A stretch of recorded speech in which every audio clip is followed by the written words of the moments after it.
ప్రజలందరినీ కోరుకుంటా ఉన్నాను. ఇది మనందరి బాధ్యత.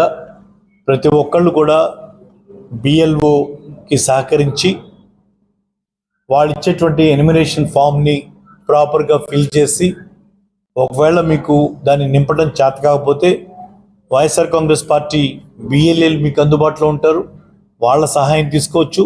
లేదు బిఎల్ఓనే మనం అడిగి తప్పులు పడకుండా జాగ్రత్తగా వాళ్ళు అడిగినటువంటి సమాచారాన్ని అందించి వాళ్ళతోనే నింపించుకొని ఆన్లైన్ చేసుకోవాల్సిన బాధ్యత మన మీద ఉంది. అయితే ఇప్పటికి కూడా కొంతమంది బిఎల్ఓలకి పూర్తిగా అవగాహన లేదు, వాళ్ళు తడబడుతూ ఉన్నారు. దాదాపు ఒక 15-20 రోజులైనా ఇంకా కొన్ని చోట్ల ఆ పడుతున్నటువంటి విధానం మనకు తెలుస్తోంది.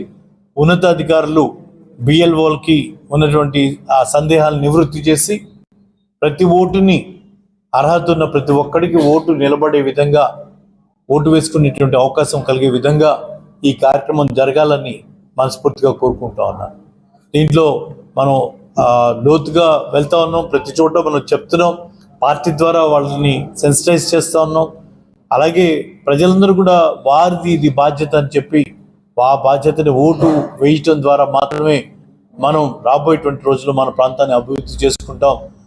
మనం ఉన్నాము, మన మాటను నెగ్గాలి, మన ప్రాంతం మనం చెప్పినట్టుగా అభివృద్ధి జరగాలి, మెజార్టీ ప్రజల అభిప్రాయం ప్రకారం జరగాలి అనుకున్నప్పుడు తప్పకుండా ఓటు హక్కు అనేది చాలా గొప్ప ఆయుధం.